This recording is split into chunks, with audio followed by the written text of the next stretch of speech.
l'Éternel fit monter Élie au ciel dans un tourbillon.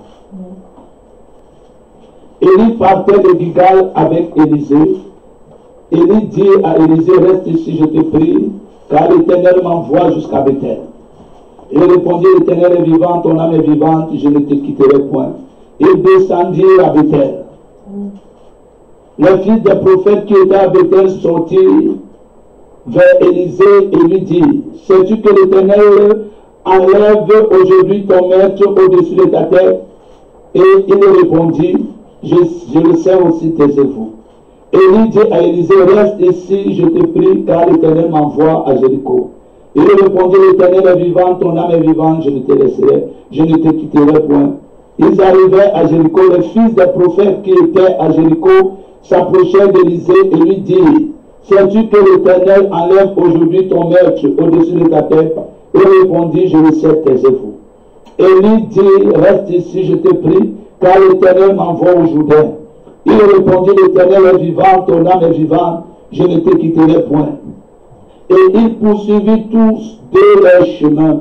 50 hommes d'entre les fils des prophètes arrivèrent et s'arrêtèrent à distance vis-à-vis. Et eux deux s'arrêtèrent au bord du Jourdain. Alors Élie prit son manteau, le roula et en frappa les eaux qui se partageaient ça et là, et ils passèrent tous les deux à sec. Lorsqu'ils eurent passé, Élie dit à Élisée, demande ce que tu veux que je fasse pour toi, avant que je ne sois enlevé avec toi. Élisée répondit, qu'il est sur moi, je te prie une double portion de ton esprit. Élie dit, je te demande, Élie dit, tu demandes une chose difficile, mais si tu me vois pendant que je serai enlevé d'avec toi, cela t'arrivera ainsi. Sinon, cela ne t'arrivera pas. Comme il continue à marcher en parlant, voici un char de feu et des chevaux de feu les séparaient entre eux. Les séparaient l'un et l'autre, et Élie monta au ciel dans un tourbillon. Élisée regardait et criait, mon père, char d'Israël et sa cavalerie. Et il ne le vit plus. Saisissant alors ses vêtements, il les déchira et en deux morceaux. Et il releva le manteau de qu'Élie avait laissé tomber. Il le retourna et s'arrêta au bord du Jourdain.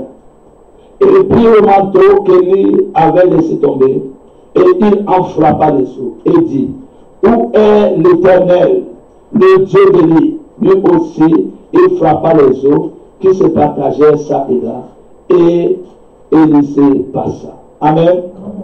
Que le Seigneur accorde la bénédiction de sa parole, veuillez nous asseoir. Amen. Bon, c'est bon, tu parles.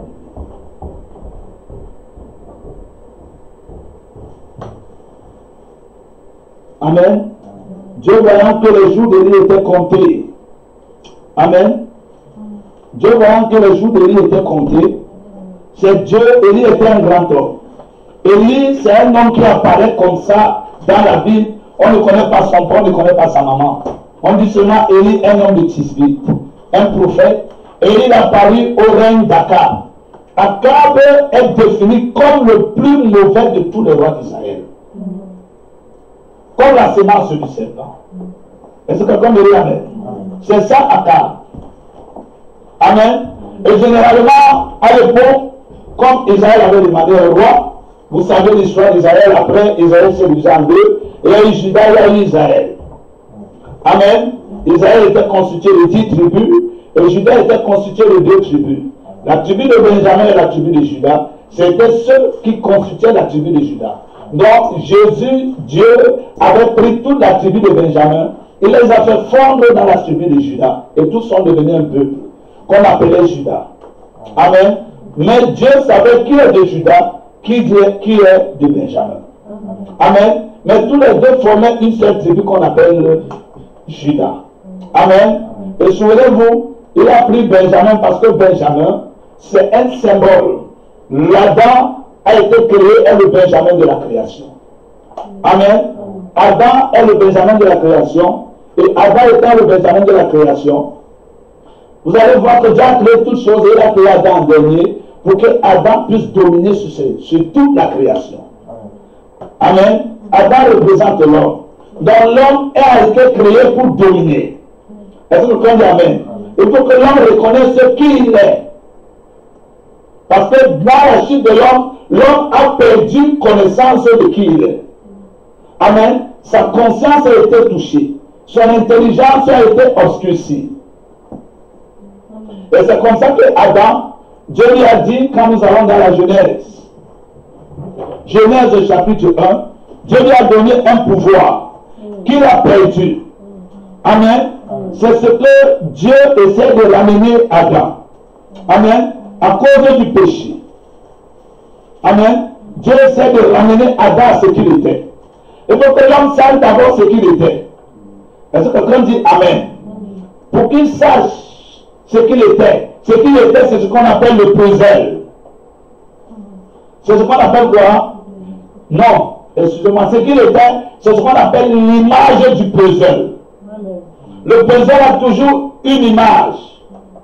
Est-ce que quelqu'un dit Amen? C'est pour ça que le christianisme a un but, a une image. Est-ce que quelqu'un dit Amen? Le christianisme a un but. Parce qu'il y a des gens qui ont embrassé le christianisme, ils ne savent pas d'où ils vont. Nous, c'est qu'ils font. Ils ont seulement l'image comme ça. Est-ce que quelqu'un dit Amen? Ils viennent à l'église, ils chantent, ils paient les dîmes. Ce sont des précieux, ce sont des braves gens. Amen. Mais ils n'ont aucune connaissance de où ils vont, ce qui les attend. Amen. Or, nous savons que dans le christianisme, voilà ce qu'Adam était. Et ce que Adam, c'est l'homme. Voilà ce que l'homme était censé représenter. Après la chute de l'homme, voilà ce que l'homme est devenu. Il est dominé par les animaux. Est-ce que comme il Amen? Il est dominé par les animaux, il est même mangé par les animaux. Il est dominé par beaucoup de choses. Est-ce que quelqu'un dit Amen? Tout simplement à cause de parce qu'il est sorti de la loi de l'Éternel. Parce que les lois de Dieu sont parfaites. Tant que l'homme restait en continuité avec la loi de Dieu, tout fonctionnait en harmonie. C'est parce que l'homme a dévié, il a rejeté Dieu, qu'il s'est retrouvé dans les problèmes. Alors nous voyons ici dans la Genèse. Amen. Dans Genèse chapitre 1, nous voyons que quand Dieu a créé l'homme, la première des choses qu'il a fait, il a béni l'homme. Amen. Dieu l'a béni et leur dit. Ils ont d'abord reçu la bénédiction. Soyez féconds. Amen. Donc la fécondité est très importante dans la vie de l'homme. Alors pourquoi vous voyez, il y a des gens dans les églises, ils ne sont pas féconds. Ils sont stériles. C'est de terres arides. On peut planter n'importe quelle semence, ça ne va rien donner. Parce que quand Dieu Amen. Au vrai, si vous êtes comme ça, Dieu est capable de vous rendre fécond. Parce que je connais dans la Bible des femmes qui représentaient des églises qui étaient stériles. Même la Bible dit dans Ésaïe 54, régis-toi stérile. Est-ce que quelqu'un dit Amen? Si tu es stérile ou aride, Jésus est venu pour toi. Parce que Jésus n'est pas venu pour les bons, il est venu pour les pécheurs. Est-ce que quelqu'un dit Amen? Soyez féconds, multipliez-vous. Ce n'est pas comme vous pensez, parce que la pensée charnelle, vous savez la voie de la multiplication. C'est ce que Adam a suivi, dans une conception charnelle. Or, la multiplication, c'est selon la loi de Dieu. Or, la loi de Dieu, c'est la loi de la reproduction, c'est la loi de la sémence. Parce que la parole de Dieu elle-même, c'est une sémence. Est-ce que quelqu'un dit Amen? Pour connaître la sémence, il faut regarder les plantes. C'est là où on connaît la loi de Dieu. C'est par là qu'il y a la loi de la multiplication. Est-ce que quelqu'un dit Amen? L'homme a inventé sa propre voie de la multiplication. Voilà pourquoi on meurt. Voilà pourquoi tout homme qui vient par cette voie de la multiplication meurt par là. Voilà pourquoi tous les hommes qui naissent de cette manière, ils naissent dans le péché, conçus dans l'iniquité, parce qu'ils sont venus par une voie qui n'est pas prévue par Dieu. Parce que quand Dieu avait dit alors multipliez-vous, ce n'était pas par cette voie. L'homme a inventé sa propre voie, inspiré par le diable. Est-ce que tu peux dire Amen? Tu n'as pas dormi la nuit, tu as veillé. Est-ce que tu peux dire Amen? Oui, tu vois, tu as les yeux comme... Bon, toi, tu ne fumes pas, toi. Est-ce que tu peux dire Amen? Dieu a dit multipliez-vous. Voilà pourquoi David déclare dans le psaume 51, je suis né dans le péché, j'ai été conçu dans l'iniquité. Parce que la voie pourvue pour la multiplication est fausse, elle est du diable. C'est ça qui a introduit la relation sexuelle. Est-ce que quelqu'un dit Amen? Or, ce n'était pas la voie pourvue par Dieu. Est-ce que quelqu'un dit Amen? Voilà. Donc, la loi de la multiplication que Dieu avait pourvue, pour l'homme, c'était selon la multiplication de la sémence. Voilà pourquoi la parole de Dieu est représentée comme la sémence. Est-ce que quelqu'un dit Amen? Et Dieu veut ramener l'homme à cette multiplication. Voilà pourquoi l'homme doit renaître de nouveau. Voilà pourquoi l'homme doit faire quoi? Renaître de nouveau. Ou bien naître de nouveau. Pas renaître de nouveau. L'homme doit renaître, donc naître de nouveau. Est-ce que quelqu'un dit Amen? Voilà. L'homme doit naître de nouveau, c'est-à-dire doit renaître. Mais il doit venir selon la loi de la multiplication pourvue par Dieu. Est-ce que quelqu'un me dit Amen? Or, la loi de la multiplication pourvue par Dieu, est-ce que quelqu'un dit Amen? C'est Jésus qui l'introduit à le monde. Voilà pourquoi Jésus, en venant dans le monde, Jésus est le premier-né. Jésus est quoi? Le premier-né du Fils de Dieu. Adam n'est pas le premier-né du Fils de Dieu. Parce que Adam n'est pas né, Adam a été créé. Est-ce que vous dites Amen?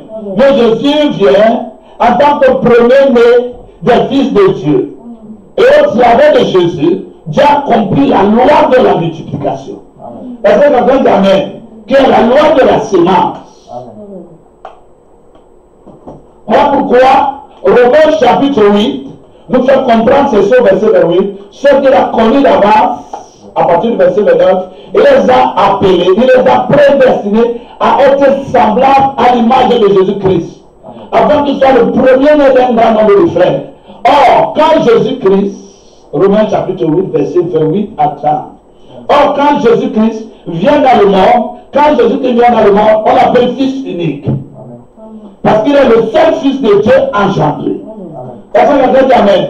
Pas seulement engendré, engendré, je lui ai montré ce que veut dire engendré. Comment Dieu engendre quelqu'un? Amen. Parce que la véritable sémence avait disparu. La parole de Dieu avait disparu. Parce que Adam l'avait rejeté. Dieu l'a récupéré au jardin de venir et partir avec. Amen. Il est parti avec la parole de Dieu, la glorifié. Est-ce que quelqu'un dit Amen? Quand Dieu introduit le nouveau dans le monde, il introduit par une parole parlée. Comme dans la Genèse, Dieu parla. Dieu créa l'homme à son image et à sa ressemblance. Voilà pourquoi Dieu a parlé à Marie, que soit féconde. Et là, la vie est rentrée. Est-ce que quelqu'un dit Amen? Cette vie-là, c'est la vie éternelle. Amen. Et vous savez de cette parole, c'est cette parole-là que Dieu a prononcée, qui a créé dans le ventre de Marie. Est-ce que quelqu'un dit Amen? Qui a créé dans le ventre de Marie l'ovule et un germe. Dieu a engendré un fils. Or, engendré, c'est-à-dire que le fils est en train, son corps est en train d'être créé. Engendré veut dire quoi? Le corps est en train d'être créé. Quand Dieu engendre, c'est-à-dire Dieu engendre une cellule sanguine. Or, quand nous regardons selon la loi de la reproduction des êtres humains, on voit que pour qu'une femme soit enceinte, il faut qu'il y ait un germe de vie. Et ce germe de vie, c'est une semence. Cette semence-là, c'est du sang. Est-ce que quelqu'un dit Amen? Cette semence-là, c'est du sang. Alors Dieu, quand il prononce la parole, oh, le sang c'est quoi? Le sang c'est la vie. C'est la parole. Amen. Le sang c'est la parole de Dieu. Voilà pourquoi on ne lavé par le sang. Amen. On est sanctifié par le sang. Sanctifié veut dire lavé et mis à part. La Bible, dans le livre de Hébreux, nous dit que nous sommes sanctifiés par le sang de Jésus. Amen. Sanctifié veut dire lavé et mis à part. Or, quand Dieu prononce la parole, cette parole-là vient pour se manifester. Il y a une vie dedans. Cette parole-là, Marie la reçoit. Et elle dit qu'il me soit fait selon la parole du Seigneur. Elle reçoit une sémence de Dieu. qui entre en elle et qui crée selon le besoin que Dieu avait. Et Dieu avait besoin d'un fils. Amen. Directement, ça crée l'ovule et Jésus, ça commence à former. Il y a une cellule sanguine. Cette cellule sanguine-là, c'est la vie. C'est la vie de Dieu. Parce que Marie a reçu la pure parole de Dieu. Amen. Marie a reçu une parole non hybridée. Amen. Qui venait directement de Dieu. Amen. Envoyée par l'ange Gabriel. Ces paroles sont entrées dans la vie de Marie. Amen. Marie a reçu cela. Amen. Et cela a donné une vie. Amen. La vie de Dieu. Amen. Cela a produit une cellule sanguine dans le ventre de Marie. Ça a produit aussi l'ovule dans lequel il logeait Amen. Amen. ce sang ou cette vie. Amen. Dieu a produit une chose, une couveuse. Parce que la femme est comme une couveuse. La femme, voilà pourquoi les enfants sont dans les poches d'eau. Amen. Amen. Amen. C'est l'ovule. L'ovule, il a le germe dedans. Donc la parole de Dieu a créé que Marie a reçu. Ça a créé ça. Et Marie est tombée enceinte. Amen. Et quand Marie est tombée enceinte, Jésus a été engendré. Amen. Parce que cette cellule sanguine que Marie a reçue n'est rien d'autre que la parole de Dieu. Amen. Amen. N'est rien d'autre quoi? La parole de Dieu. La parole de Dieu. Quand Marie a reçu cette parole de Dieu est devenue chair dans le ventre de Marie. Amen. Ça a commencé à entrer comme la parole de Dieu, c'est la vie. Hein. C'est entre le sang, ça a commencé à devenir chair. Chair. C'est ce qu'on appelle engendré dans le ventre de Marie. Amen. Il était engendré, il n'était pas encore né. Amen. Vous pouvez voir ça dans le livre des Hébreux. Que Jésus a été d'abord engendré, après il a été introduit dans le monde. Amen. Est-ce que quelqu'un dit Amen? Amen. Or, c'est la véritable loi. Quand Jésus revient, donc introduit par le monde, Jésus peut mourir à la croix. Amen. Parce qu'il n'avait aucune possibilité pour nous d'être rachetés, d'être pardonnés. Il n'avait aucune possibilité pour nous d'être quoi? Parce que la peine du péché avait disqualifié l'homme de la présence de Dieu. C'était la séparation éternelle avec Dieu. Et l'homme ne pouvait pas aller vers Dieu pour lui demander pardon. Amen. Parce que la pénalité du péché même ne le permettait pas d'arriver devant Dieu. Amen. Jésus est venu payer la pénalité du péché pour permettre à l'homme Amen. de partir vers Dieu et de se réconcilier avec lui. Amen. Donc Jésus a été le pont. Jésus a été quoi? Le pont pour rétablir, pour permettre à Dieu, à l'homme de rentrer vers Dieu, de rentrer dans une communion éternelle. Donc la mort de Jésus, Amen, Amen. a rétabli la communion éternelle. Amen. A rétabli quoi? La communion éternelle. L'homme était séparé éternellement de Dieu, il n'avait pas de communion. Amen. Quand Jésus meurt, il donne la possibilité, alors il rétablit la communion parce qu'il paye la pénalité du péché. Amen. Amen. Parce que l'homme est né déjà mort. Il est né mort vivant. Amen. Parce qu'il est conçu dans le péché. Or, le péché, c'est la mort. Amen. Il est né mort vivant spirituellement, il est séparé de Dieu. Amen. Marié à Satan, il vient menteur et tout. Amen. Il est seulement une deuxième mort, qui est la mort physique pour qu'il ait sa destinée éternelle. Amen. Qui est la perdition. Amen. Il n'a pas la possibilité de se réconcilier avec Dieu. Il n'a pas la possibilité de demander pardon à Dieu. Même si tu dis pardon, Dieu ne peut pas l'entendre. Parce que le péché ne sait pas. Dieu dit que mes oreilles ne sont pas sourdes pour entendre. Ma main n'est pas courte pour sauver. Ce sont vos péchés qui mettent une séparation entre vous et moi. Jésus est venu effacer le péché, effacer la séparation pour mettre un pont. Amen. Pour que Dieu puisse se réconcilier avec l'homme. Amen. Amen. C'est ce que Jésus a fait pour nous à la croix. Amen. Pour donner une possibilité à l'homme d'aller implorer la grâce de Dieu. Quand Jésus a accompli ça, c'était fini. Amen. Il est mort. Voilà pourquoi la mort de Jésus sur la croix, le cadavre, ce corps, cette parole que Dieu a prononcée dans la vie de Marie, a prononcé à Jésus, a prononcé à Marie. Marie l'a reçue. Amen. Cette parole que Marie a reçue, Amen, elle s'est faite chair dans le ventre de Marie. Amen. Amen. Cette parole-là, c'est la vie. Cette vie-là avait besoin d'un corps où habiter. Amen. Est-ce que vous dites Amen? Parce que la parole de Dieu, c'est la vie. Marie a reçu cette vie, mais cette vie avait besoin d'un corps. Amen. Amen. Et le corps a commencé à se développer, c'est là où était la vie. Parce que la vie se trouve dans le sang. Amen. Est-ce que vous entendez amen? Donc quand ce corps-là, ce corps, parce qu'il ne restait plus qu'une seule chose à l'homme, c'était le châtiment du corps aussi. Amen. Est-ce que vous entendez amen? Et Jésus est venu la payer ça. Et la vie qui était en Jésus. Et quoi? La vie qui était en Jésus, qui est la vie éternelle. Amen. Se trouvait où? Dans le sang. Amen. Se trouvait où? Dans le sang. Voilà. Voilà pourquoi on dit que la vie se trouve dans le sang. Ou bien la vie, c'est le sang. Amen. Amen. Parce que le sang et la vie forment un. Amen. Amen. Le sang et la vie. En fait, la vie se trouve dans le sang. Donc, est-ce que comme il dit amen? Donc, voilà pourquoi, quand Jésus meurt, il paye et sa mort sur la croix, c'est ça le symbolisme du serpent de l'air. Amen. Et là, c'est le jugement divin. Amen. Donc, le jugement divin, ce n'est pas le jugement des hommes. Non. C'est Dieu qui a jugé le péché. Amen. Amen. Donc, Jésus signifie, le pardon de Jésus signifie le péché déjà jugé, condamné. Amen.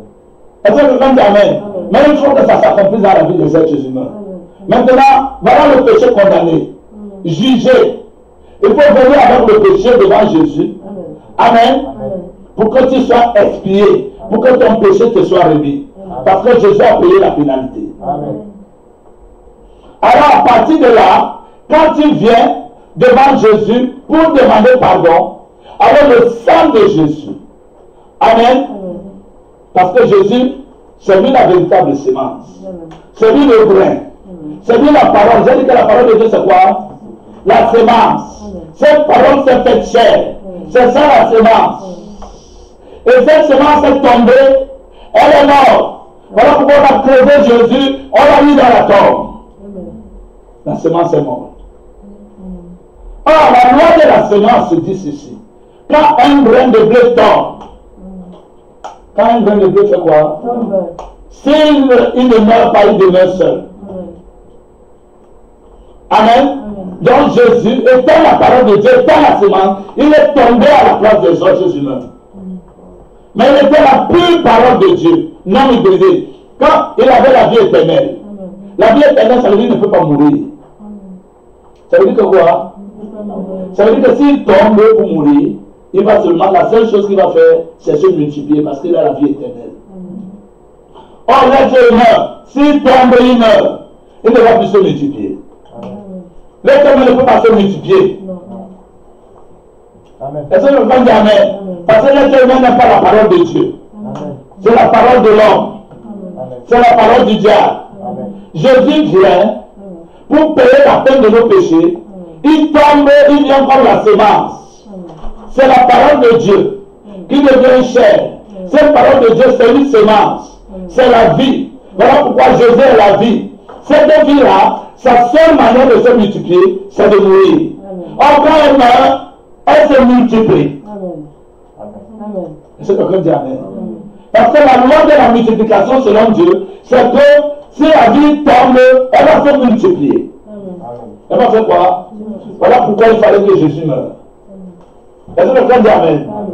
Qui comprend pourquoi il fallait que Jésus meure? Pourquoi Jésus est mort? Pour se multiplier. Tout simplement. Ne complique pas. Pourquoi Jésus est mort? Pour se multiplier. Est-ce que quelqu'un dit amen? Il fallait qu'il se multiplie. Mais pas selon la loi des hommes, selon la loi de Dieu. Or, la loi de Dieu, lui-même Jésus dans son vivant, il dit que si le grain tombe, or, quand il dit le grain de blé, lui-même il définit le grain de blé comme la parole de Dieu. Tombe, s'il ne meurt, il reste seul. Alors Jésus a besoin de se multiplier. Amen. Il meurt pour les êtres humains, il est face au péché, maintenant pour se multiplier. Amen. Amen. Or, pour se multiplier, j'ai dit que la vie se trouve où? Dans le sang.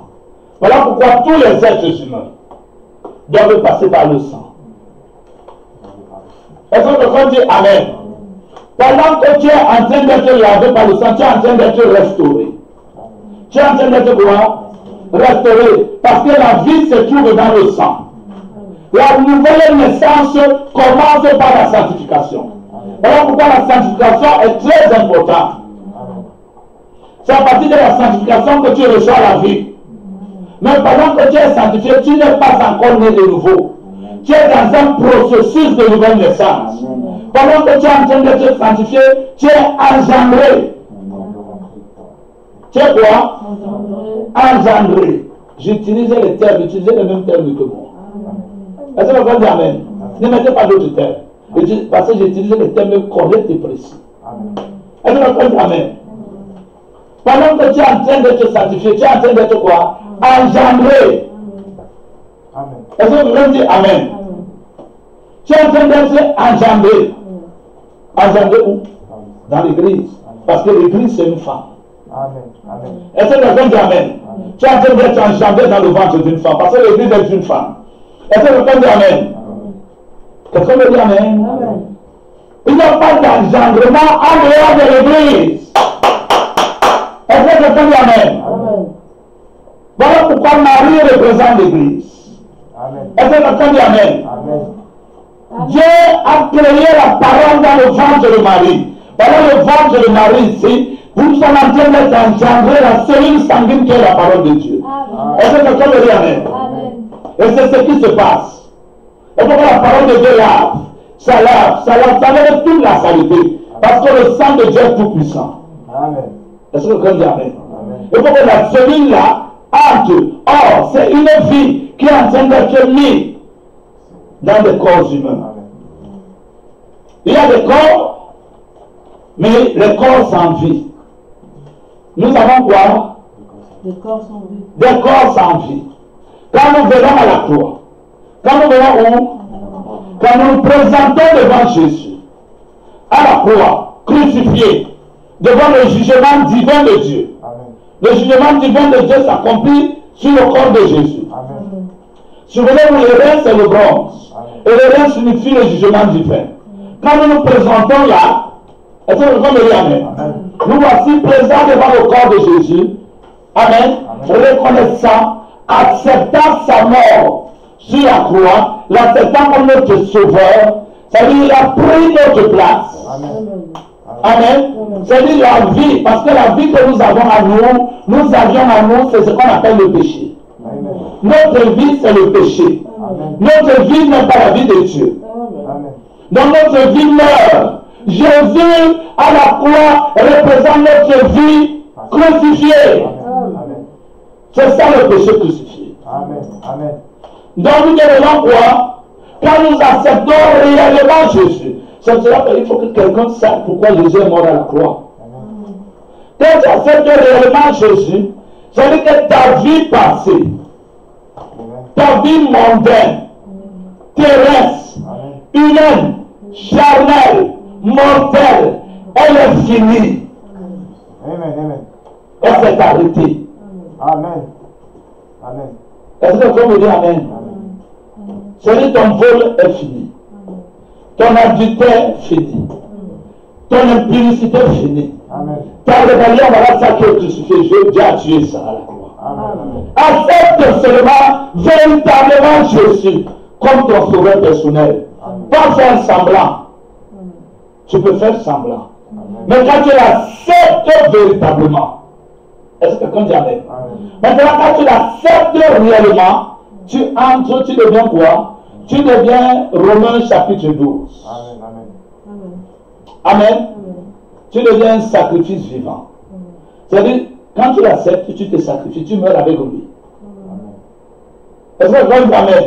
C'est-à-dire que ta vie là, ta vie mortelle est morte. Ta vie mortelle, voilà, c'est Jésus crucifié. Tu deviens vivre, un temple vide. Donc la vie qui est en Jésus, parce que la vie qui est en Jésus là, elle est sortie de Jésus.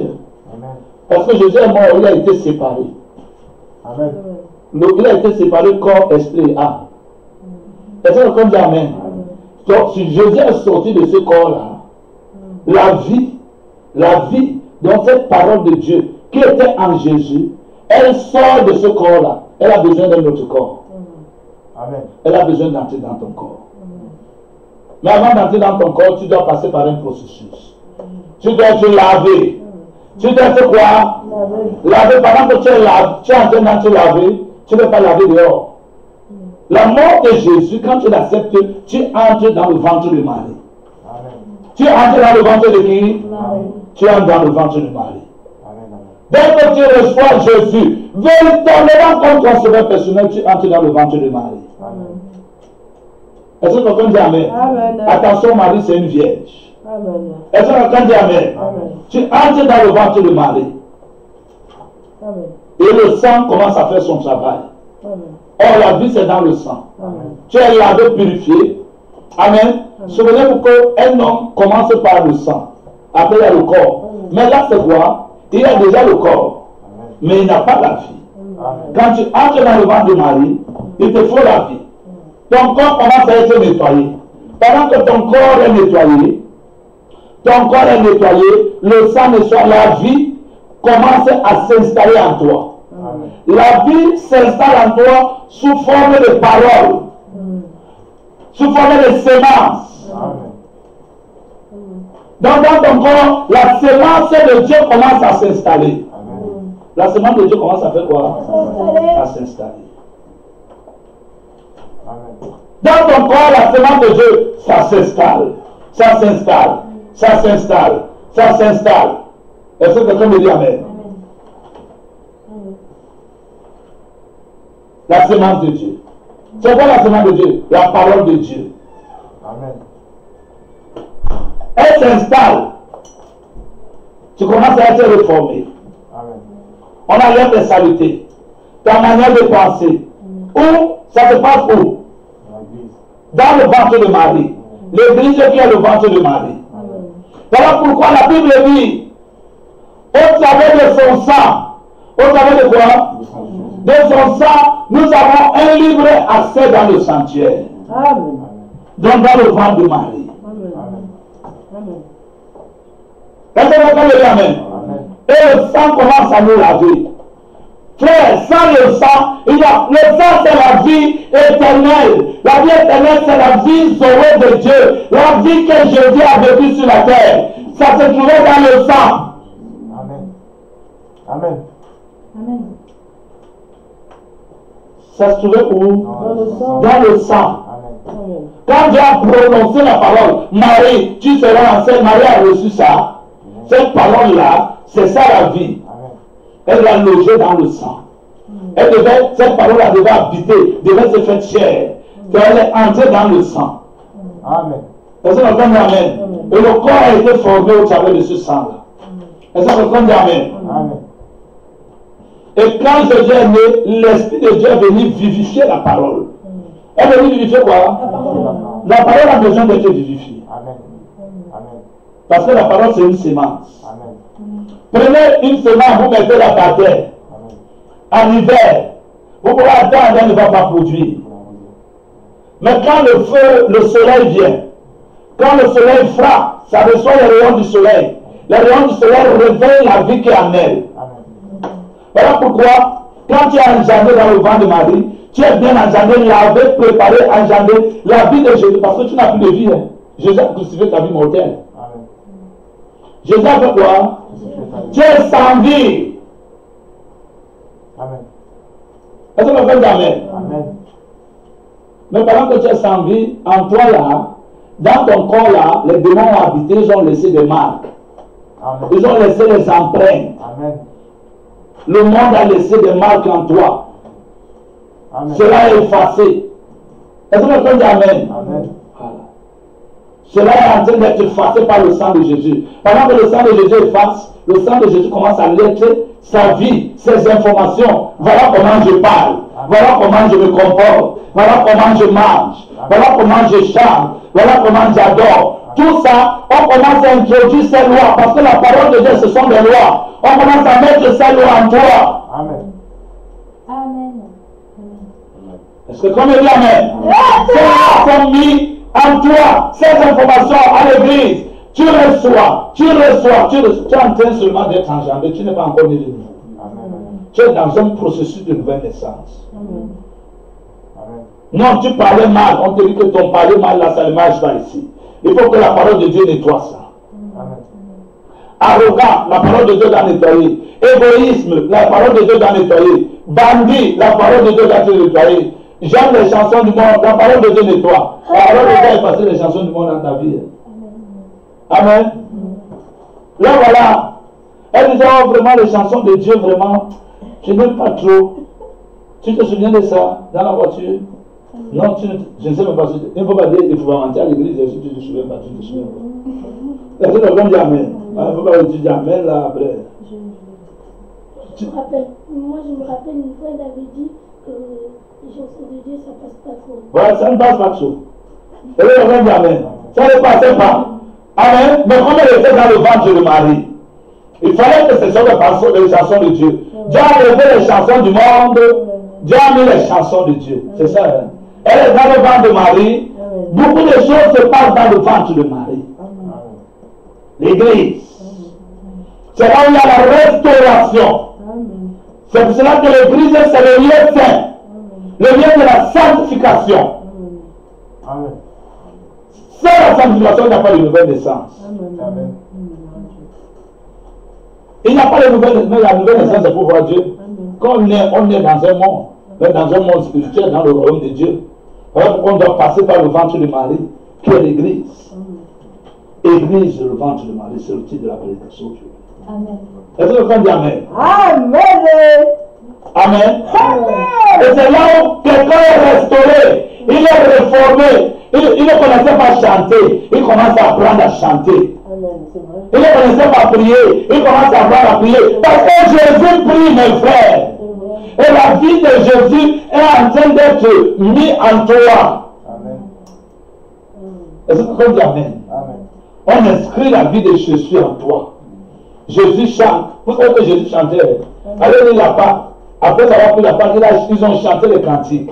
Avec Jésus chante. Vous pensez que quand il passait les heures, il chantait, ouais. Il était un homme. Attention, il était 100% homme. Il fallait que lui-même il adore. Est-ce que quelqu'un dit Amen? On commence à mettre ça. Les choses du monde, on enlève. Tout ce qui est du monde, on enlève. Tout ce qui est du monde, on enlève. On met la loi de Dieu. Tout ce qui est du monde, on enlève. On met la loi de Dieu. Est-ce que quelqu'un dit Amen? Tu parlais mal, on te fait parler bien. Tu étais rancunier, on enlève la rancune. On met le pardon. Merci Seigneur. Est-ce que quelqu'un dit Amen? Tu étais jaloux, on enlève la jalousie. Amen. Est-ce que quelqu'un dit Amen? Amen. Oui. Il faut qu'on te montre déjà que tu as la jalousie. Et on enlève. Amen. Il faut qu'on enlève. Amen. Est-ce que quelqu'un dit Amen? Amen. Mais frère, il faut qu'on t'apprenne à supporter les gens. Merci Seigneur. Parce que Jésus supportait. Il va s'introduire jusqu'à quand vous supporterez. Donc il n'est pas appelé à supporter. Amen. Donc il est à supporter. Amen. Est-ce que quelqu'un dit Amen? Seigneur. Vous avez entendu Jésus dire ça? Donc il est appelé à supporter. L'amour supporte tout, mes frères. Amen. Est-ce que quelqu'un dit Amen? Amen. Tu commences à dire que je ne supporte pas. Mais lisez le livre de Romains. Et prenez le livre d'Éphésiens avec moi. Éphésiens, chapitre 4. Amen. On court rapidement. Éphésiens, chapitre 4. Là, tu peux balancer. À partir du verset 1. Bon, je l'ai trouvé. Il dit, verset 2. En toute humilité et en toute douceur, avec patience, il dit, d'abord le verset, je vous exhorte donc, moi le prisonnier dans le Seigneur, à marcher de manière digne de la vocation qui vous a été adressée. Oh, cette vocation, c'est céleste. Amen. Donc, selon la vie céleste. Amen. Amen. En toute humilité et en toute douceur, vous, avec patience, vous supportant les uns les autres avec amour. Avec quoi? Amour. Vous supportant. Tu ne peux pas supporter. Tu es dans le ventre de Marie. Tu vas supporter. Sinon, tu sors du ventre de Marie. Dans le ventre de Marie, on supporte. Il y a des enfants qui naissent prématurément. Tant que tu n'es pas encore totalement construit, on peut t'avorter. Donc on t'avorte, tu n'es pas né. Tu es perdu. Est-ce que quelqu'un dit amen? Tu ne peux pas supporter, tu vas supporter. Or, qu'est-ce qu'il fait? Les gens qui ne le supportent pas, ce sont des lâches. Comment on va faire pour te montrer qu'il y a l'esprit de lâcheté en toi? Parce que quand tout va bien, tu penses que tu supportes. Est-ce que quelqu'un me dit amen? Quelqu'un dit amen ici. Quand tout va bien. Frère, que ça va, oui. Oh, frère, tu sais, je t'aime. Allons manger là-bas. Et tout. Ah, frère, crie. Ça va, mon frère. Et tout. Bon, je t'appelle comme ça parce que je t'aime peut-être beaucoup, frère. Voilà. On est de l'abondance de la bouche. De l'abondance du cœur, la bouche part. Voilà. Donc on va dire, ah, le pasteur, pourquoi toujours moi? Frère, c'est peut-être Dieu qui t'aime beaucoup. Amen. Mais c'est le cas de amen. Amen. Voilà. Donc, je vais te dire, ça va, oui. Mais frère, j'ai envie, on va se promener. Viens. Et tout. C'est bien, hein? Et l'autre dit amen. Maintenant, ça commence à se torser entre nous. Le chiffon commence à brûler. Et dit, ah, pasteur, tu sais, je te résiste, je ne supporte pas. Est-ce que quelqu'un dit amen? Ah! Maintenant, quand c'est chaud, il veut fuir. Est-ce que quelqu'un dit amen? Voilà. Le fait qu'il veut fuir, quand c'était bien, il ne fuyait pas. Quand il y a les tensions, ça ne va pas, il veut fuir. Directement, il veut fuir. Cela montre qu'il y a en lui l'esprit de quoi? Lâcheté. Est-ce que quelqu'un dit amen? Mais qu'est-ce qui a montré qu'il y a l'esprit de lâcheté en lui? Parce que si on était bien, comme on était bien, on ne pouvait pas voir qu'il y avait l'esprit de lâcheté. Est-ce qu'on pouvait voir ça? Vous pensez que l'esprit est entré ce jour-là? Non. C'est que l'esprit est là. Maintenant, on envoie les preuves. Les preuves, c'est tout, ça se passe dans le ventre de Marie. Dans le ventre de Marie, il y a beaucoup de mystères qui se passent. On envoie les preuves. Quand les preuves arrivent, il veut fuir. Mais c'est que s'il fuit, c'est qu'il est avorté, il est perdu. Il est obligé de rester, de supporter s'il venait de nouveau. Il voit vraiment qu'il a l'esprit de lâcheté. Dieu, il voit qu'il crie vraiment, il ne veut pas être avorté. Dieu enlève l'esprit de lâcheté. Il y a des gens qui veulent être avortés dans l'église. Il y a des gens, ils sont dans les églises, dans les ventres de Marie. En fait, ils sont dans le ventre de Marie. Il y a des bébés qui sont hors du. Bon, je vais laisser là-bas. Est-ce que quelqu'un dit amen? Donc, vous avez vu les preuves. Les preuves ont montré qu'il y avait l'esprit de lâcheté en lui. La seule manière de voir l'esprit de lâcheté, c'est quand il y a des problèmes. C'est là où tu réalises, quand ça fait mal là, on fait, frère, vraiment je t'aime, frère, je sais, je vais faire, et tout. Quand je fais quelque chose, ça ne quitte pas son cœur, c'est tout là. Ah, le frère m'avait fait ça. Le frère, quand il vient, ça montre qu'il y a l'esprit de rancune. Est-ce que le frère dit amen? Or, frère, si on était bien là, il ne devait pas savoir que l'esprit est en lui. Il a fallu qu'il y ait des problèmes pour montrer qu'il y a cet esprit en lui. Maintenant, lui, s'il veut naître de nouveau, il va invoquer le sang.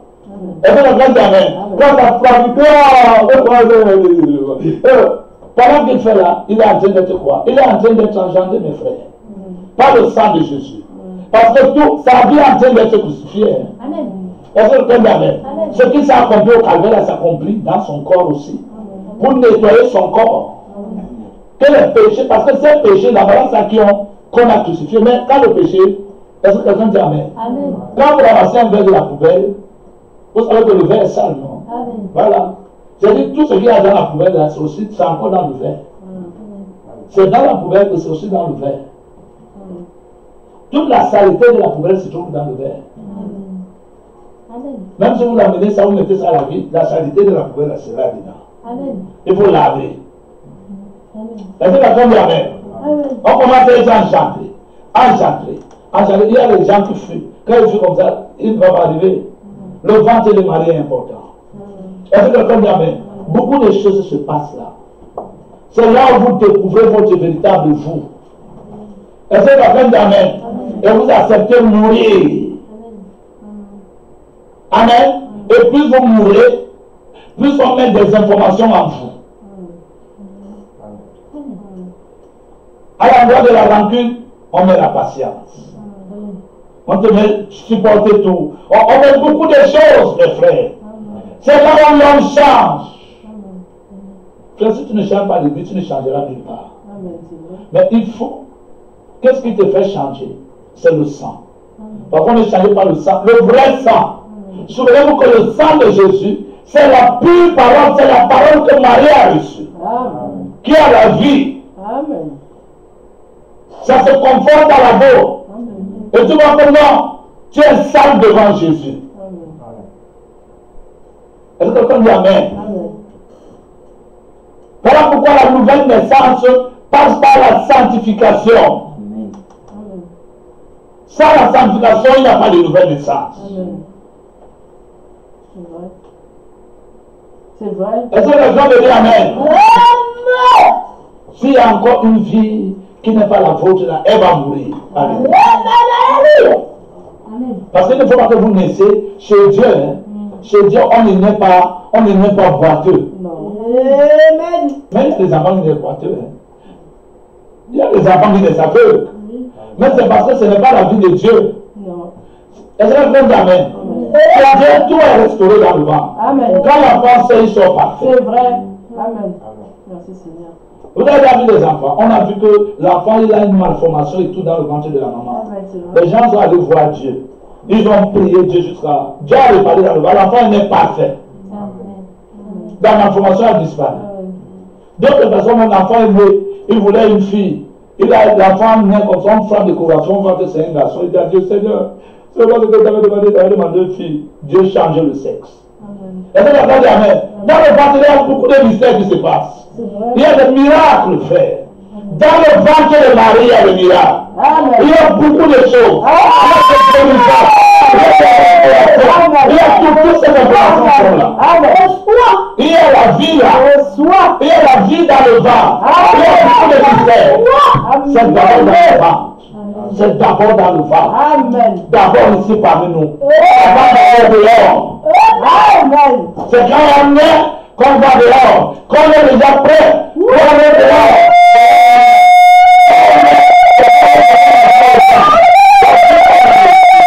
Dans le ventre. On le partage. On vit maintenant pour les autres. Amen. Alléluia. On vit pour les autres. Dis à ton frère, on va vivre pour les autres. Amen. Salut, c'est comment? Lève-toi, tu salues un acte de foi. On va vivre pour les autres. Vous saluez? Ah, ok. On va vivre pour les autres. Est-ce que vous dites Amen? C'est ça, mes frères. On va vivre pour les autres. Essayez d'imaginer quelqu'un qui fuit. On va vivre pour les autres, mon bien-aimé. Est-ce que quelqu'un veut dire Amen? Il y a beaucoup de mystères dans le ventre de Marie. Amen. Amen. Amen. Ça, c'est le ventre de Marie, Amen. la femme de Jésus. Parce que Jésus veut des fils, il veut des frères, pour devenir maître de l'Église. L'Église doit produire des fils de Dieu. Au travers de la parole. C'est vrai. C'est pour cela qu'on voit les églises, ce ne sont pas les églises, ce sont les sépulcres.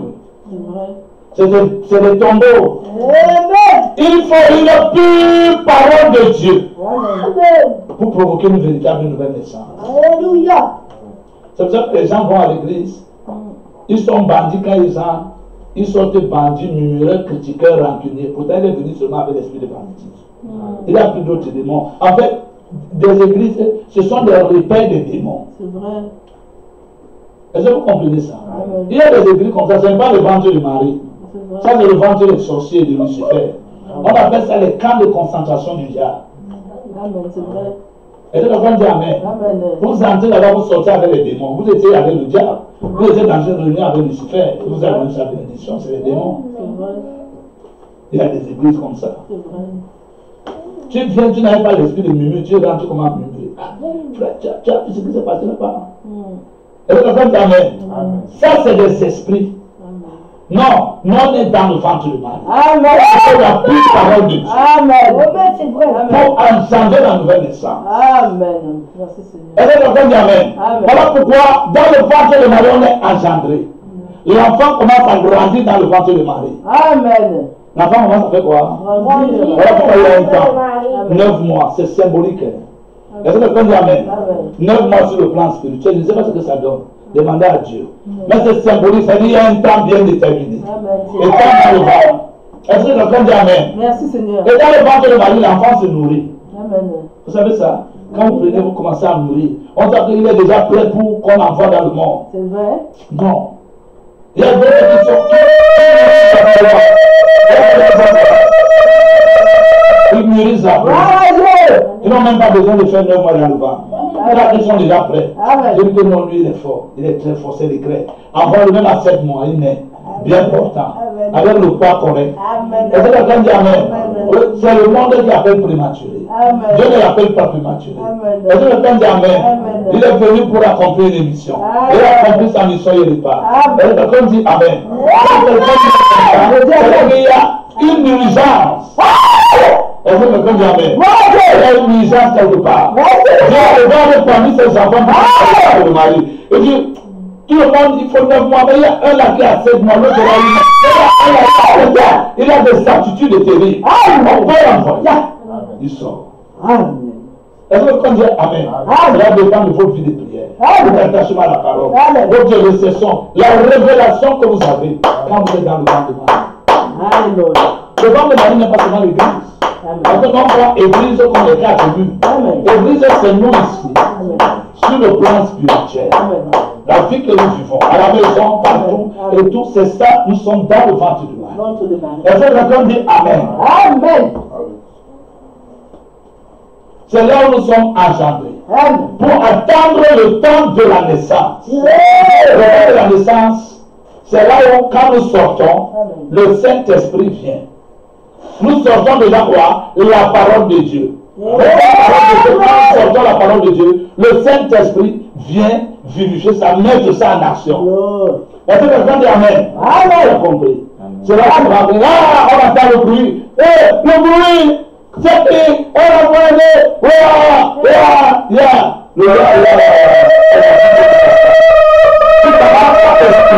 La vie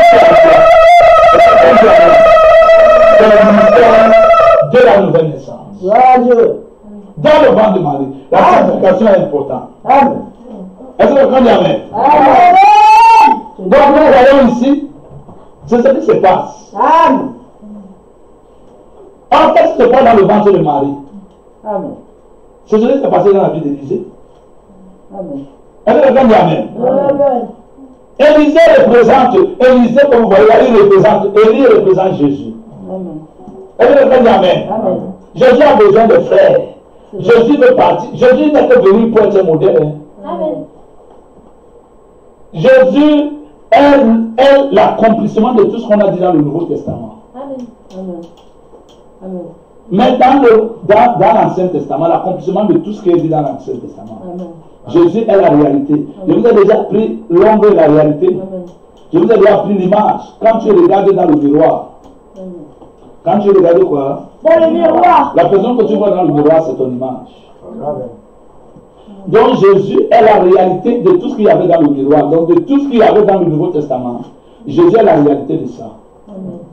Mais cependant, Jésus devient l'image. Il n'est plus la réalité pour nous, il est l'image Du Nouveau Testament. du Nouveau Testament. C'est-à-dire, C'est vous la réalité. Donc pour connaître la réalité, il faut regarder à l'image. Est-ce que vous comprenez? Amen. Donc comme Jésus est là, c'est ce que vous devez être. Amen. Parce que Jésus c'est Dieu. Il est devenu seulement homme pour vous engendrer sur la terre. Il est reparti avec sa position de Dieu. Dans la prière de Jean 17, il dit redonne-moi la gloire que j'avais. Est-ce que vous comprenez? Amen. Il retourne à ce qu'il était. Il est venu montrer seulement l'exemple pour engendrer le Fils. Il est venu former la loi de la multiplication. Parce que Dieu avait besoin que Adam se multiplie. Voilà pourquoi dans Hébreu, plutôt dans 1 Corinthiens chapitre 15, on dit que Jésus est le second Adam. Il est venu accomplir ce qu'Adam n'a pas pu accomplir. Être fécond et multiplier. Est-ce que quelqu'un dit Amen? Remplir la terre et dominer. Donc, d'où vous êtes là, vous savez, Quand Jésus vivait sur la terre, quand il était né, il marchait. Je vous ai montré, non? Quand il marchait comme ça, les démons disaient, tu es le Fils de Dieu. Tu es le Fils de Dieu. Les démons, hein, les esprits, les mauvais esprits, ils disent, tu es le Fils de Dieu. Prends ta Bible dans Marc chapitre 3. Est-ce que vous faites amen? Tu es le Fils de Dieu. Tu es le Fils de Dieu. Tu es le Fils de Dieu. Ce n'est pas seulement Jésus. Écoutez, Jésus, c'est l'image. En fait, le Jésus, là, ce n'est pas la réalité, c'est toi.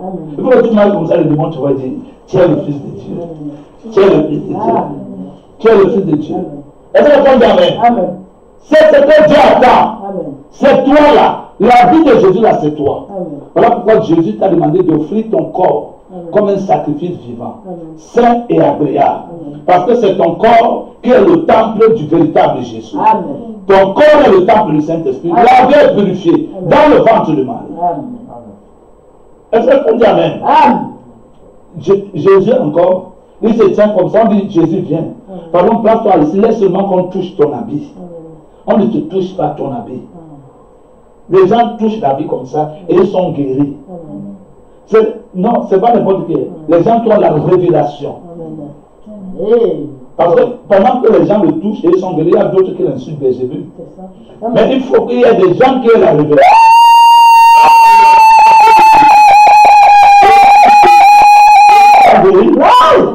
Est-ce que quelqu'un dit amen?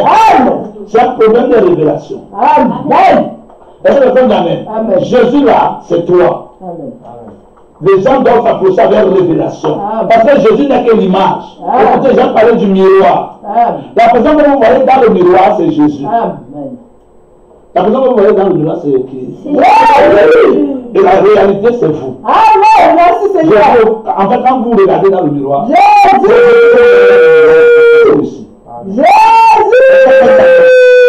Si Jésus, les gens ont dit que à reste là, on te touche. Tu vois ça dans le miroir, c'est ce qui va s'accomplir dans ta vie. Est-ce que quelqu'un dit amen? Est-ce que quelqu'un me dit amen? C'est ce que tu as appris dans le ventre de Marie. Est-ce que quelqu'un dit amen? On a mis ça dans le ventre de Marie.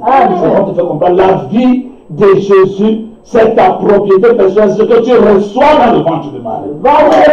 Amen. Est-ce que quelqu'un dit amen? Tout ce que Jésus était, c'est ce que tu es.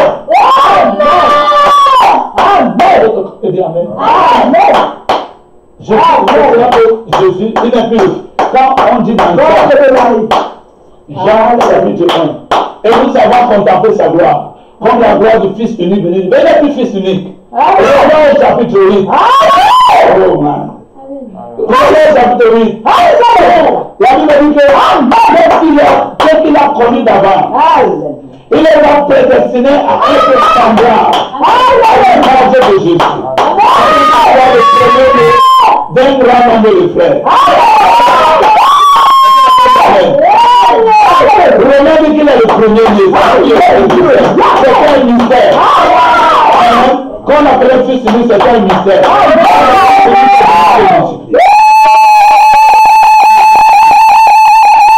C'est toi, frère. Je prends le soin. Je prends le soin de Dieu.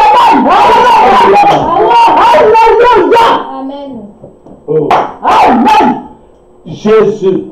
Exactement. C'est ça que il y a des gens qui ne savent pas qui ils sont. Où ils le font. C'est qu'ils font. Ils ne savent pas c'est quoi le christianisme. Le christianisme, c'est cloner Jésus. Vous allez demander le cloner. On a cloné le clone, c'est cloné. On a cloné Jésus. Vous avez l'image de Jésus. La même production.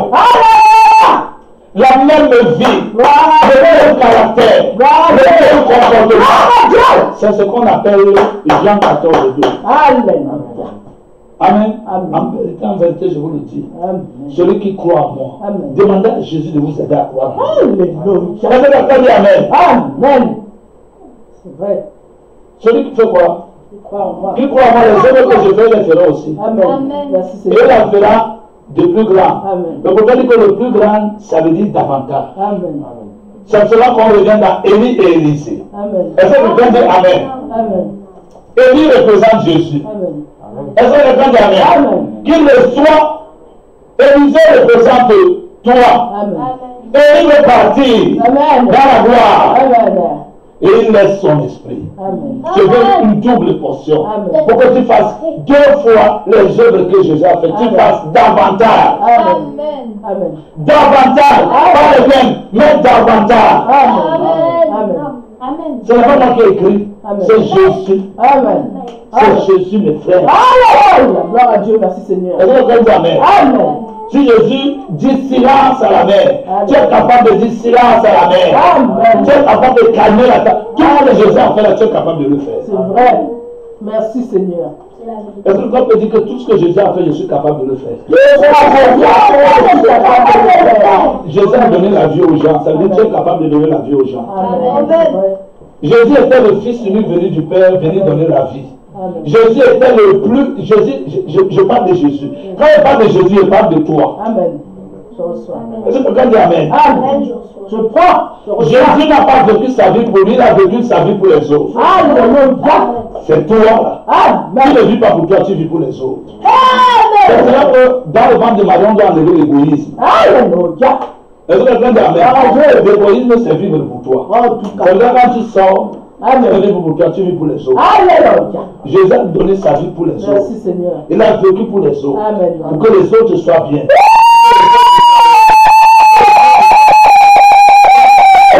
Amen. Gloire à Dieu. C'est toi qui vis pourvu d'égoïsme. Puisqu'on commence à me faire ça, moi, quand tu es comme ça, tu as besoin d'être dans le ventre de Marie. Ah. Tu n'es pas encore, on va t'envoyer dans le monde Merci sans causer Seigneur. des dégâts. Alléluia. Est-ce que quelqu'un dit Amen? Alléluia. Le ventre de Marie. Alléluia. Alléluia. C'est très important, ma frère. Le ventre de Marie est capital. Frère, est-ce que tu es le ventre de Marie? Tu es le ventre de Marie. Amen. Quand le diable veut te faire, il te fait, tu t'assois à la maison, tu commences à prier. Amen. Est-ce que quelqu'un dit Amen? Quand quelqu'un comme ça veut dire qu'il a été avorté. Ouais, c'est vrai. C'est vrai. Il y a des avortements, hein. Il y a des fausses couches. C'est vrai, c'est vrai, c'est vrai. C'est dit l'enfant était là. C'est Il vrai. était là. C'est vrai. Qu'est-ce qui couvre les fausses couches? C'est le diable, frère. Amen. C'est vrai. Le diable est sorti du ventre C'est la vérité. de Marie. Alléluia. C'est la vérité. Est-ce que quelqu'un dit Amen? Amen. C'est ce qu'on appelle vous savez, le temple de Dieu. Amen. Le temple de Dieu n'a trois. Amen. À trois, il y a le papier extérieur. Le papier extérieur, c'est le jugement divin. Amen. Est-ce que quelqu'un dit Amen? Amen. Dans le papier extérieur, c'est le jugement divin. Amen. Or, le jugement divin t'introduit dans le lieu saint. Amen. Est-ce que quelqu'un dit Amen? Amen. Or, dans le lieu saint, n'entre que les sacrificateurs. Amen. Or, les sacrificateurs, quand nous prenons le livre, dans le livre de l'Apocalypse, Amen. regardez Apocalypse chapitre 1. Amen. Or, le lieu saint, c'est l'endroit où n'étaient que les sacrificateurs. Amen, c'est vrai. C'est l'endroit où n'étaient que quoi? Les sacrificateurs. Or, les sacrificateurs, dans le lieu saint, il y avait une table, il y avait une lame. Est-ce que quelqu'un dit Amen? Amen. Donc, il y avait une vie, il y avait une lumière là, il y avait une certaine vie qu'ils avaient là, avant d'entrer dans le lieu très saint pour produire la gloire de la Shekinah. Est-ce que quelqu'un dit Amen? Amen. Il y a le lieu saint et le lieu très saint. Le temple que Moïse a construit n'avait que 2 parvis. Et il n'avait que 2, non pas 2 parvis, il n'avait que 2 endroits fermés. Amen. Est-ce que quelqu'un dit Amen? Le dehors, c'était le parvis, Amen. qui était la cour. Amen. Est-ce que quelqu'un dit Amen? Amen. Amen. La cour, Amen. c'est Jésus à la croix. Amen. Parce que c'est à la cour qu'il y avait le bassin de rein. Or, le rein signifie le jugement divin. C'est là qu'on immolait tout l'agneau. C'est parce que l'agneau était immolé que tu pouvais devenir sacrificateur. C'est pour ça que vous voyez, quand vous prenez Romains, plutôt Apocalypse chapitre 1, à partir du verset 5, il dit de la part de Jésus-Christ, le témoin fidèle, le premier-né d'entre les morts. Oh là là là là là là. Est-ce que la femme dit Amen? Amen. Il est le premier-né d'entre les vivants. Est-ce que la femme dit Amen? Amen. Apocalypse chapitre 1, à partir du verset 5. Il est le premier-né d'entre quoi? Les vivants. C'est lui le premier-né. C'est le fils premier-né. Amen. Des vivants comme des morts. Amen. Vous savez, il y a des gens qui étaient morts, ils n'étaient plus sur cette terre. Quand Jésus est mort, il allait les chercher. Amen. Mais quand Jésus est mort, il n'est pas resté mort. Quand son corps et son âme se sont séparés, il n'est pas resté mort. Il est allé chercher ceux qui étaient perdus, il les a ramenés. Amen. Et même il est revenu à la vie. Amen. Amen. Amen. Et quand il est revenu à la vie, il a ramené tous ceux qui étaient morts à la vie. C'est-à-dire qu'il est le premier-né des vivants et il est le premier-né des morts. Amen. Pour être le premier en tout. Amen. Amen. Voilà pourquoi même dans vos vies, Jésus doit être le premier. Amen. Jésus, c'est le plus grand don qui a été envoyé au monde. Amen. Jésus, c'est quoi? Le plus grand don envoyé dans le monde. Dans le monde. Amen. Non, ce Jésus-là, c'est toi. Tu es un don de Dieu. C'est pour cela que la sémence de Jésus, écoutez-moi bien, écoutez bien, ça va rentrer dans la Genèse 22. Dieu dit à Abraham, je te bénirai. Amen. Amen. Amen. Puisque tu as fait cela, je te bénirai. Et je multiplierai ta postérité. Amen. Est-ce que vous comprenez? Amen. Amen. Pas tes postérités, ta postérité. Amen. Or, la postérité d'Abraham, c'est Jésus, Amen. qui doit être multiplié. Amen. Or, pour multiplier, il doit mourir. Amen. Est-ce que quelqu'un dit Amen? Amen. Amen. Amen. Amen. Dieu dit à Abraham que toutes les nations seront bénies en ta postérité. Amen. Donc, pour que la semence soit bénie, il faut qu'il y ait la postérité d'Abraham. Amen. La postérité d'Abraham, Amen. Amen, Amen. c'est le canal de bénédiction des nations. Amen. Amen. C'est Joseph. Amen. Et Joseph, partout où il partait, laissait la bénédiction. Amen. Amen. Amen. Joseph, partout où il passait, laissait la bénédiction. Amen. Joseph, partout où il passait, laissait la bénédiction, le Amen. fils de Joseph, Amen. le fils de Jacob. Amen. Il laissait la bénédiction. Amen. Elle est entendue, Amen. Amen. Il est venu en Égypte, l'Égypte est devenue bénie. Amen. Amen. La bénédiction est venue en Égypte. Amen. Il avait chez Potiphar, bénédiction. Amen. Est-ce que quelqu'un dit Amen? Amen. Toutes les nations, Jésus là, c'est toi. Amen. Tu dois être un canal de bénédiction. Amen. Non, ce n'est pas tout le monde. Écoutez-moi. Amen. On a dit que toutes les nations seront bénies en ta postérité. Amen. Écoutez-moi bien. Amen. C'est-à-dire, il y a cette postérité-là, ce sont des étoiles. Amen. Ils sont là Amen. pour donner la vie aux gens. Amen. La bénédiction dont on parle, c'est la bénédiction spirituelle. Alléluia. Est-ce que quelqu'un me dit Amen? Alléluia. Voilà pourquoi Jésus, Amen. l'homme de Galilée là, Amen. lui il a accompli sa mission. Amen. Lui il a fait quoi? Accompli sa mission. C'est pour cela qu'il y a deux Jésus. Il y a Jésus qui est 100% homme. Amen. C'est lui qui a versé son sang. Amen. C'est un être humain. Amen. Mais le vrai Jésus, est-ce que quelqu'un dit Amen? Amen. C'est celui qui est 100% esprit, c'est le Saint-Esprit. Amen. Le Saint-Esprit, lui, n'a pas de sang. Amen. Est-ce que quelqu'un dit Amen? Amen. Saint-Esprit. Il ne saigne pas. Amen. C'est la lumière. Est-ce que la lumière saigne? Il ne peut pas avoir de sang dans la lumière. Non. C'est lui qui a dit à Paul, je suis Jésus. Amen. C'est lui qui a parlé à Moïse. Amen. Est-ce que quelqu'un dit Amen? Amen. C'est lui qui a conduit les enfants d'Israël. Amen. C'est lui l'ange de l'éternel. C'est lui la colonne de feu. Amen. C'est lui qui est ici au milieu de nous maintenant. Amen. Est-ce que quelqu'un dit Amen? Amen. C'est lui, c'est Jésus. Amen. Ce Jésus-là, c'est fou. Amen. Est-ce que quelqu'un dit Amen? Amen. Est-ce que quelqu'un me dit Amen? Je dis Amen. Donc, le Jésus Amen. qui a habité dans le corps là, ce Jésus-là, c'est lui la vie. Amen. C'est lui quoi? La vie. C'est lui qui est entré dans le corps de Marie, dans le ventre de Marie. Amen. Est-ce que quelqu'un dit Amen? Amen. C'est lui qui est sorti. Et tant qu'il était dans le ventre de Marie, rien ne pouvait arriver à Marie. Amen. Rien ne pouvait voir. Arrive à Marie. C'est vrai. Le fait que Marie soit enceinte de Jésus, rien ne peut lui arriver. Amen. Est-ce que quelqu'un dit Amen? Amen. Merci Seigneur. Quelqu'un dit Amen? Amen. Voilà pourquoi Jésus a dit, tu es pierre, sur ces pierres, je bâtirai mon église. Amen. Et les portes du séjour des morts ne prévaudront point sur elle. Amen. Est-ce que quelqu'un dit Amen? Je dis Amen. Nous continuons. Amen. Nous voyons ici que Jésus, Amen, Amen. qui est 100% homme, 100% esprit, Amen. Donc, je dis qu'il y a deux Jésus. Le Jésus qui a vécu, qui a versé son sang, il n'est plus là. Amen. Amen. Mais non. En fait, Jésus là, Jésus là, qui a vécu sur la terre, il a fini sa mission. Ah, c'est vrai. En fait, le corps humain là, qui connaît ce que veut dire corps humain? lever la main. Je veux savoir qui connaît ce que veut dire corps humain. Jamais dit qu'on n'a pas ce que veut dire corps humain. Ok. Amen. Voilà. C'est-à-dire que Dieu a eu besoin de... Dieu, c'est la vie. C'est qu'il a habité dans un corps humain. Ce corps humain-là, c'est qu'il a fini de traiter avec ce corps humain. Ce corps humain-là ne reviendra plus sur la terre. Maintenant, Dieu le traite avec ton corps humain. C'est le même Dieu qui a habité dans le Jésus, qui était sur la terre, qui habite en toi, et va produire les mêmes œuvres. Voilà pourquoi Jésus disait que les œuvres que je fais, ce n'est pas moi qui les fais. C'est le Père qui est à moi. Est-ce que quelqu'un dit Amen? C'est pour ça que la Bible dit que ton corps là, c'est le temple de ce Père. Il veut rentrer dans son temps. Tu es dans le ventre de Marie, il prépare son temps. Il lave son temps. Il sanctifie son temps. Pour entrer, parce que dans ce temple-là, il va faire des choses glorieuses. La gloire de cette dernière maison sera plus grande que la première. Est-ce que quelqu'un dit Amen? Je dis Amen, je reçois. Amen. Regardez ce que veut dire le lieu saint. Merci Seigneur. Est-ce que quelqu'un dit Amen? Amen.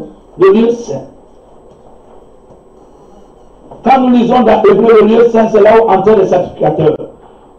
La Bible nous dit dans Hébreu chapitre 9 que dans le lieu saint, Amen, il y avait la table, il y avait le pain de proposition. Est-ce que quelqu'un dit Amen? Réservé aux sacrificateurs, et il y avait le chandelier qui représente l'Église. Est-ce que quelqu'un dit Amen? Le chandelier représente l'Église, c'est-à-dire que cet endroit-là, c'est l'Église. Le chandelier, c'est la lumière. C'est la lumière de l'Église. Est-ce que quelqu'un dit Amen? C'est la lumière de l'Église. Et cette lumière de l'Église, Amen. L'Église, là, c'est le ventre de Marie. Comprenez ça? Parce que Marie a trouvé grâce devant Dieu. Est-ce que quelqu'un dit Amen? Et ce lieu saint, il y a trois choses qui caractérisent la table, le pain de proposition, le chandelier. Le chandelier là, c'est une lumière pour montrer où ça se trouve. C'est ce qu'on appelle le lieu saint. C'est là la sanctification.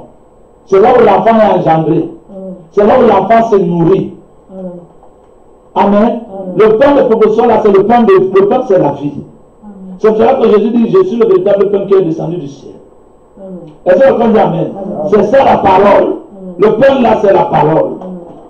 Et les gens qui ont droit à ça, ce n'est pas tout le monde, c'est les sacrificateurs. Amen. Et regardons ce que veut dire sacrificateur. Quand on va arrêter là, il dit, verset 5, de la part de Jésus-Christ, le témoin fidèle, le premier des morts, le prince des rois de la terre, à celui qui nous aime. Amen. Qui nous a délivrés de nos péchés par quoi? Par son sang. Amen. C'est dit, la délivrance vient par le sang. Et j'ai dit que le sang, c'est quoi? C'est la vie. C'est la vie, la parole de Dieu. Et qui a fait de nous quoi? Un royaume, amen, des sacrificateurs. Donc dans l'église, pour être sacrificateur, il faut passer par le sang. Or, le sang, c'est quand on tue l'agneau dehors. Par vie, dès que tu acceptes Jésus qui compte ton sauveur personnel, tu entres pour manger le pain de proposition. Or, le pain de proposition, c'est la vie. C'est les lois de Dieu, les nouvelles informations, les nouvelles manières de parler, ta mission et tout, le but pour lequel tu es envoyé sur la terre, ton comportement, et tout, tu reçois tout dans l'église. Après, on t'envoie dans le monde. Amen. Est-ce que tu peux me dire Amen?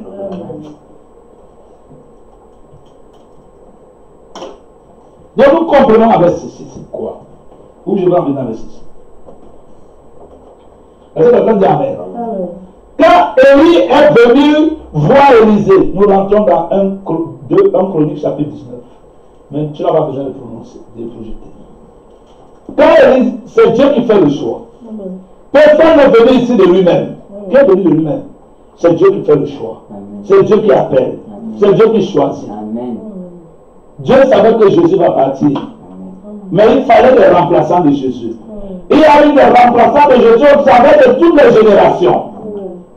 Voilà pourquoi on a eu William Branham, on a eu les Zémo, on a eu les Martin de Perga, on a eu les Kémos, il y a eu beaucoup de saints, des remplaçants de Jésus. Il doit avoir dans cette génération, dans cette nation. Est-ce que quelqu'un dit Amen? Donc Dieu a choisi déjà. Amen. C'est Dieu qui fait l'appel, c'est Dieu qui choisit. Dieu n'appelle pas tout le monde. Est-ce que quelqu'un dit Amen? Mais quand Dieu est venu, il a appelé Élisée. Dieu a appelé Élie avant la fondation du monde. Il savait que Élisée va remplacer Élie. Avant la fondation du monde, avant que les deux ne naissent. Dieu connaissait bien qui va remplacer Jésus dans cette génération-ci. Parce que le monde a besoin de Jésus. S'il vous plaît, pas le Jésus charnel comme on pense. Le Jésus là, c'est des individus. Les frères de Jésus. Est-ce que quelqu'un dit Amen? La semence d'Abraham multipliée.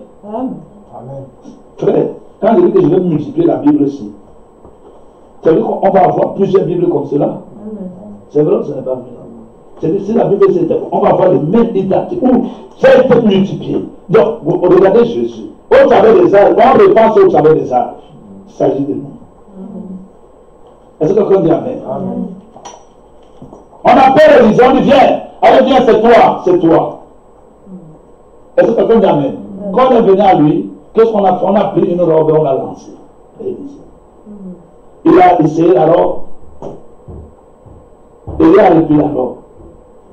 Il a commencé à marcher. Élisée a compris tout de suite l'appel. Il a compris quoi? Tout de suite l'appel. Qu'on appelait à devenir Élie. Qu'on appelait à devenir quoi? Élie. Est-ce que quelqu'un dit Amen? Élie a levé son habit pour lui donner. Il a jeté sur lui. Il a vu que l'habit était trop grand. Peut-être l'habit ne le suffisait pas. Il était beaucoup chargé. Il fallait qu'il maigrisse un peu. Il fallait qu'il fasse le régime. Et quelqu'un dit Amen. Quand Élie commence à partir, non, le régime. Quand Élie commence à partir, et quelqu'un dit Amen. Élisée dit que, mais, je vais pas dire au revoir mon père et ma mère. Élie lui dit, souviens-toi de ce que je viens de te faire. Je viens de te lancer l'appel. Élisée a cru à l'appel que Dieu a fait. Élisée a fait quoi? A cru à l'appel. Et la première chose d'Élisée, il s'est séparé. Il a fait quoi? Séparation. Ce sera que le salut ne commence par la séparation. Est-ce que vous dites Amen? Il y a des gens, ils sont dans l'église, mais ils ne sont pas encore séparés. Non, ils ne sont pas encore dans le ventre de Marie. Tu entres dans le ventre de Marie quand tu es totalement séparé. Et l'internet et le tout cherche à vous séparer. Parce que le diable va chercher à vous sortir. Amen. Est-ce que vous dites Amen?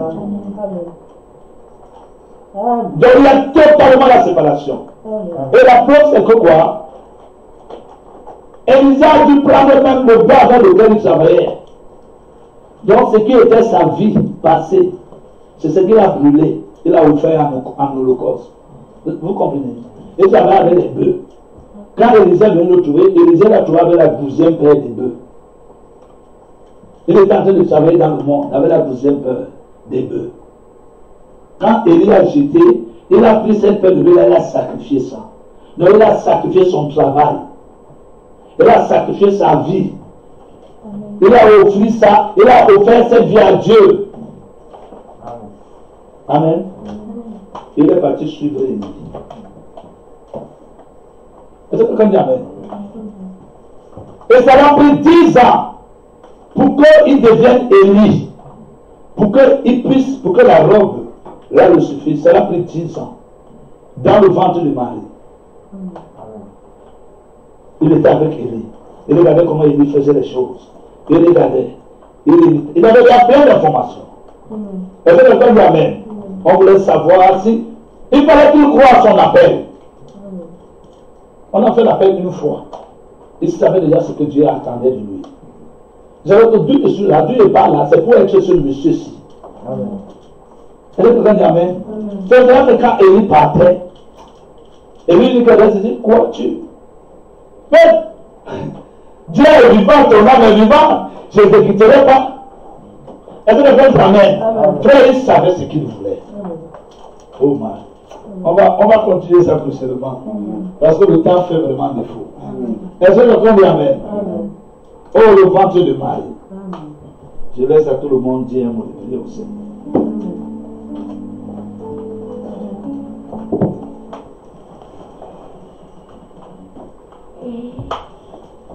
Que tout le monde peut dire si Dieu t'a dit quelque chose. Parle au Seigneur.